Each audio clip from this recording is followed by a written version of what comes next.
So I'm here with Moments with Jana. Hi! Hi! So ngayon pupunta kami sa likod kasi titignan namin yung venue kung saan gaganapin ang bonggang pasabog na birthday celebration ni Brenda Mitch. Simple lang naman, sabi nga, simple lang. Simple lang. Ayun yung pabonggahan. Naku, kaya ka nga nandito. Ayan. Ito maganda to, ano ng ano. Itong aisle. Siksikin natin ng flower. Ayan. So may dala na siyang, ano nga tawag dyan? Tape measure? Hindi yan tape measure. Metrosan? Sa Bisaya, metrosan. Panukat? Oo, so may panukat na siyang dala kasi magsusukat na po ng mga gagamitin pa. Nakita mo na yung mga flower ni Britney? Hindi pa. Ayan, dyan na. So itong mga bilog-bilog na to, ano mga pwede natin ilagay? Wala, ano niya? As is na siya? Oo.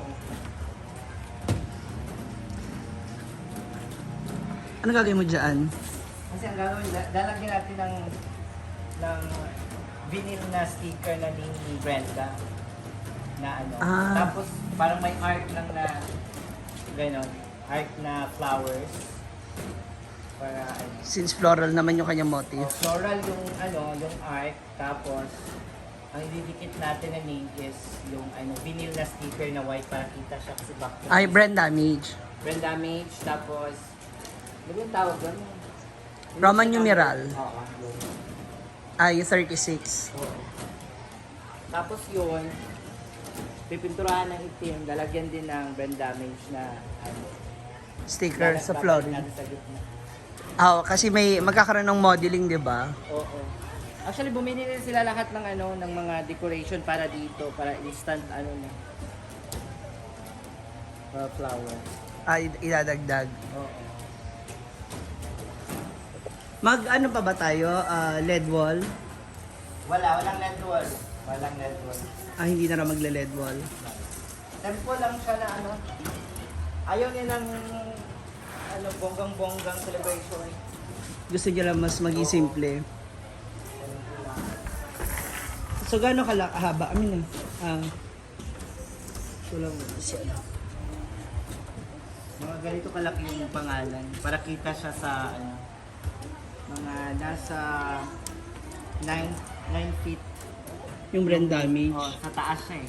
Brenda, tapos Brenda Roman numeral na Mitch, 36. Tapos, yan, ganyan siya. Mm. Yung upuan, ilagay natin dito na lang sa gilid para hindi matabunan yung pangalan. Or medyo itaas. Yung brand Taas na damage. yung Brenda, hanggang dito siya. It's 36. So, pwede naman yung maupuan siguro. Yung One word na lang yung brand damage kasi one word naman yung spelling mo. yung pinagawa ko kasi yung parang bold na Brenda, tapos yung Mage. parang Capitalize. Bisaya. Sinumpay. Ano yun? Ano yan? Dikit. Hindi yung parang signature. Dikit-dikit nga siya na. Oo. Yung Brenda yung naka-capitalize, Yeah. naka-bold. Okay. Ayun. Tapos sa lamesa, lalagay natin is centerpiece.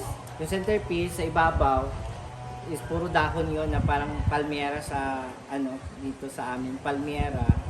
Tapos yung sa baba is flowers na colored. Para green yung sa taas, flowers na colored yung. Ano yung flowers mo? Matingkad or yung parang Ano siya? Since yung mga floral light naman siya, blue, light pink. combination siya ng ano, at least mga 3 kulay, 4. Huwag masyado yung maramihan na ano kasi para hindi siya masakit sa Sa mata. mata. Yeah. Yeah. Para Tapos, fresh look lang. baby's breath lang ilalagay yung fresh flower. Baby's breath lang para magmukha siyang fresh. Kasi pag ito, pag dinikitan mo kasi ng mga kahit plastic siya, pag dikitan mo siya ng green na dahon, tapos baby's breath, magmumukha na siyang fresh. Oh. Parang original na rin siya. Oo, kasi magastos pag solid na fresh flower. Yeah, at least yan magagamit pa. Oo. Then dito sa entrance, what's your plan? Na magamit ba na natin tong tulay as the entrance niya? Kasi doon sa ginawa kong program, meron akong Interest ba siya? meron akong Tingnan natin kung right after the opening prayer, welcoming opening prayer din yung grand entrance niya with the guest. So yung mga guest na naka-floral, everyone. Yan, tapos huling-huli siya. Yung birthday celebrant. Sige, tingnan natin kung anong magawa natin. Dito sa sa ceiling, what's your plan na idagdag? Halos wala niya. Ayaw kasi niya ng ng masyadong bongga na setup. Yung gusto niya simplihan lang daw. Yung lights nga, kahapon, kinausap ko siya kahapon. Nagrenta kami ng lights kasi. Lights and Pangit sounds. naman, lights and sounds. Kasi pangit naman kasi walang, Wala tayong... So maganda yung lights and sounds. Braille Studio pala yung maglalagay ng lights and sounds. Siya mismong kumontak doon. Maganda yung lights and sounds niya. Ayun. So dito sa natin, sa catering natin, anong planong... Catering, Meron ka I think bang... isang lang siya one way. One way lang siya kasi hindi naman gaano kadamihan gaya nung kasal ni Ate Sita. So one way lang siya, dyan lang siya na banda para isahan lang yung mag-serve. Per table pa rin yung Nilagay ko doon, photo ops muna, photo Tapos, opportunity with yeah. Brenda sa stage. Then diretso na siya sa buffet. buffet. Ayan. Wala naman masyado kasing proper na na program, di ba? Meron ako nagawa. Meron na ginawa. Meron din tayo Mga mga messages, pag-games. Meron akong pag-games. I also have some messages. Tapos naglagay ako ng additional space for surprises kasi baka may mga on the spots.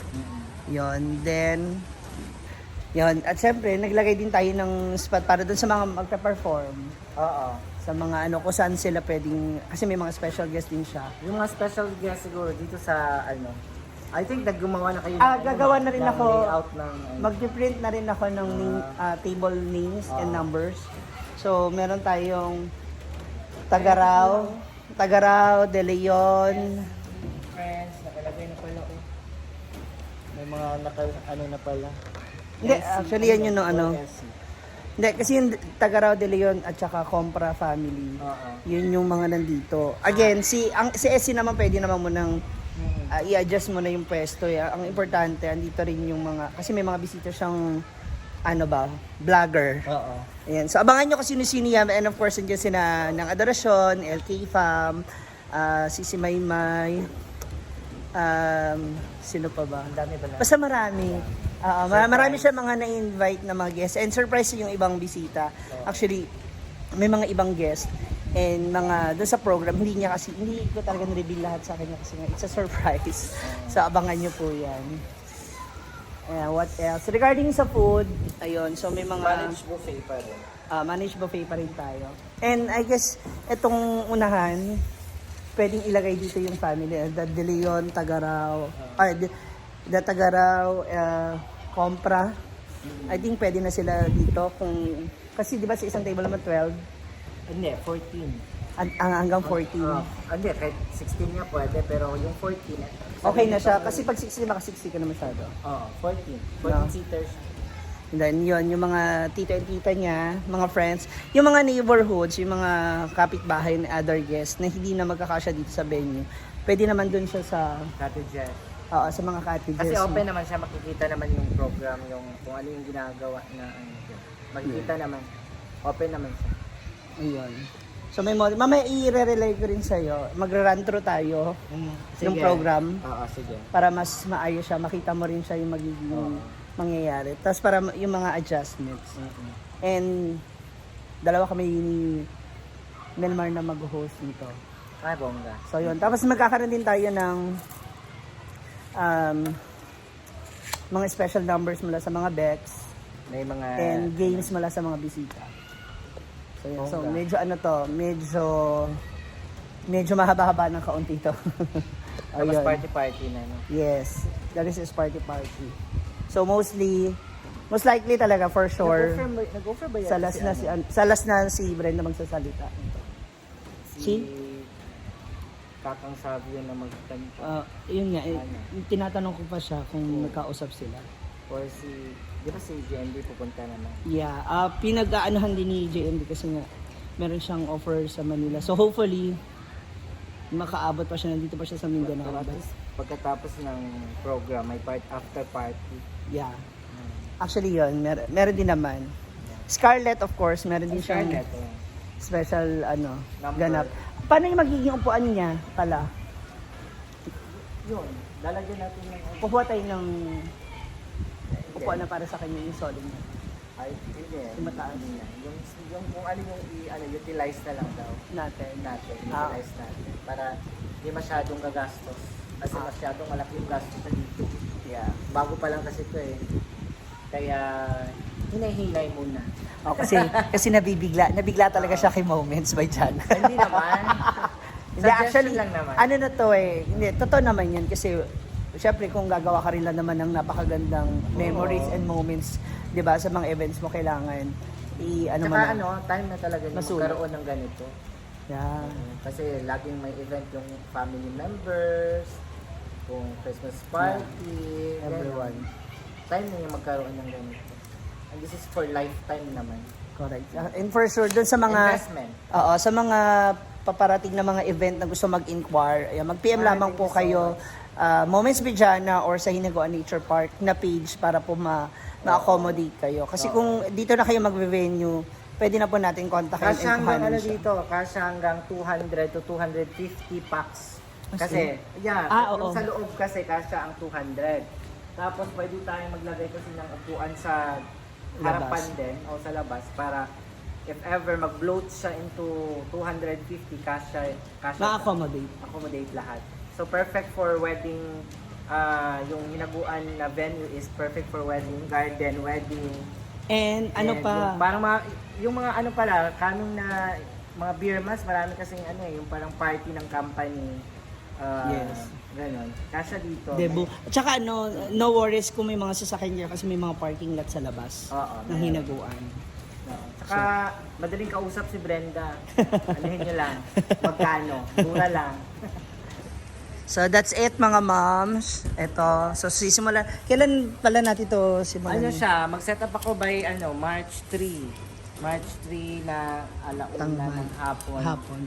Para hindi masyadong gabi. Actually, maliit lang yung setup talaga. Hindi naman siya gano'n ka... Wag lang, para at least hindi lang tayo ma-rush. Yeah. Pero kung may maisip tayo maidagdag, Oo. magawa ka agad. Oo. Natin. Simple but elegant. Ganun lang siya. Simple but elegant. Hindi masyadong maraming keme na decoration. Kasi gusto na simple. Correct. So, Ito bigyan yan. natin ng simple pero elegante. Ito nga yung sinasabi ko na yan yung mga nakabitin. Sabi ko, pwede mo siyang tusukan sa loob ng lights ba? Actually, sila Kaya nalilin lang. yan eh. Oo. O kaya lang kasi may na tayo. Oo. Itong Barn. barn light, so baka hindi rin siya ma-appreciate. So much better na okay na siyang ganyan.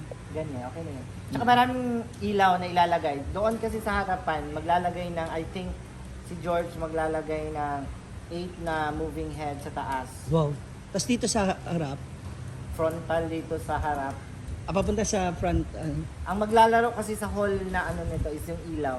Mm, So, kinausap na namin kahapon. Umuo naman si si Kazi Brenda. So, yon maganda. At hindi masyadong crowded yung yung decoration. Ilaw ang ilalaro natin mga para maganda. Lalaroin na lang ng ilaw. Yeah. In addition. Parang concert type kasi siya yung ilaw. Kasi may mga prod. May mga prod. May mga gagawin tayo mga dance number. Oo. And syempre, ayun, doon tayo. Ayun na, ito. Dapat natin to. Pwede kaya nating lagyan ng floral yung handrail nung tulay. I think pwede siyang lagyan pero ang problema kasi dyan, magastusin siya. Lalagyan mo siya ng floral. Maglalagay So, ka dapat ng... at least siksik na. Hindi mo naman pwede kuntian lang. Oo. Kasi Marami. pag maglagay ka na lang ng ng decoration, lakihan mo na. Huwag yung masyadong tight kasi pangit tingnan pag pantal-pantal lang yung bulaklak na ilalagay. So at least maliit siya, siksik. Ganon. Oo. Pwede. Ayan, dito po yan, yung kanya magiging. Saka hindi yan sa klaro pag gabi.